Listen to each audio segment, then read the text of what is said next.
Hey, what's up, guys? So I'm gonna explain why I don't specifically study pitch accent in order to learn Japanese. And it's mainly just because I've already acquired pitch accent through just listening to Japanese, right? So that's the thing, guys. A lot of people think that you have to study like the different pitches of each word and memorize like what pitch is which word, and it's kind of like a little bit complicated when you're trying to keep track of what type of pitches with every word. The way I remember it, is basically through the intonation of each sentence. So daijoubu, right? I don't know what pitch accent pattern that is, but I can guarantee you that I know it's said like this. Onna, otoko.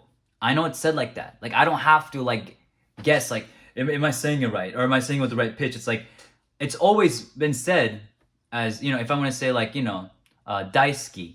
I know daisuki is said like that. I don't know how it's said. I don't know like the pitch accent, the conscious pitch accent, but I just know that it's said like that.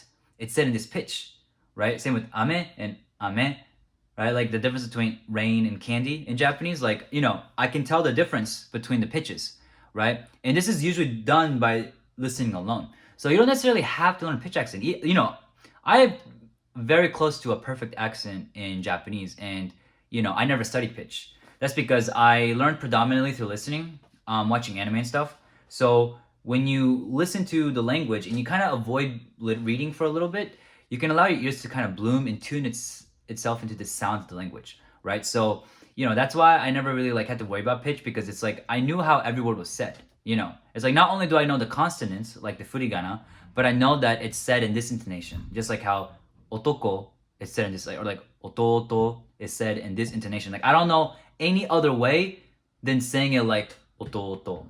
Like I don't know how you would say ototo with a different pitch, but I know that ototo is always said like that. It's like same with oni-chan or like sensei, like it's always said like that, guys. Or like kyoshitsu, like if I want to go inside classroom, it's like I know like gambaru. It's like I know it's said in these exact ways. I don't have to look up the pitch accents for each of these words. I can just literally just like know the pitch accent just through listening, right? Because once you do enough listening and once you can hear the pitch accent, right, then that's all that matters. See, what matters the most is you're able to differentiate between ame and ame, right? Or like hashi or like hashi, right?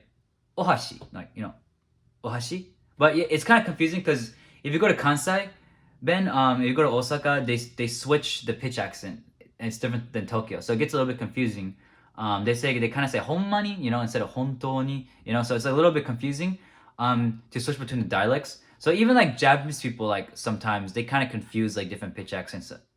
Sometimes if they're going like all over Japan, but generally speaking, if you want to speak Tokyo dialect, if you just consume content with regular standard Japanese like they do in anime, then you're not really going to have a problem acquiring the pitch accent for each of these words, right? If you can hear it. See, the foundation is you have to be able to hear it. See, most Americans and European native speakers, like people that don't learn like Chinese or Korean, they're not able to hear pitch accent in the beginning. So you're gonna have to like tune your ears into the pitch accent and be able to hear the differences, but you don't have to study the pitch accent. You guys understand? Like there's a difference between getting your ears tuned into pitch accent and studying it. Like I never studied pitch accent in the meaning that like I don't know the different patterns of pitch, because it's like it doesn't really matter to me. Like I even forgot about it because it's like I can hear it anyway, so it doesn't matter. So, but I think what matters the most is, can you hear the pitch, right? Can you pronounce ototo with the perfect accent, and can you hear everything about it? Like can you hear the entire intonation, right? Okasan, otosan.